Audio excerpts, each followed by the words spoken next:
छत्रपती संभाजीनगरची जागा शिवसेना उद्धव बाळासाहेब ठाकरे गट जिंकणार असं चंद्रकांत खैरे यांनी म्हटलंय। चंद्रकांत खैरे यांनी हा दावा केलाय।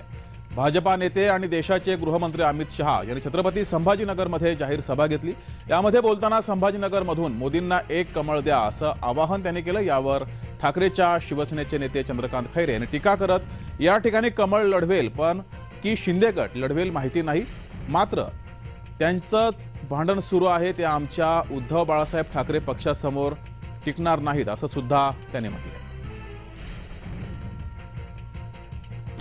मला नाही वाटत अजून की कमळ की मिंदे गट या दोघा तिघांमध्ये अजून भांडणं चालू आहे आणि त्यामुळे ते जे देतील ते पाहू ना आपण काय ते आमच्यासमोर शिवसेनेसमोर म्हणजे उद्धव बाळासाहेब ठाकरेंच्या समोर हे कोणी काहीच नाही आहे या ठिकाणी। म्हणून हा विजय मात्र बाळासाहेबांच्यामुळे आमचे माननीय उद्धव बाळासाहेब ठाकरे यांचाच विजय होणार।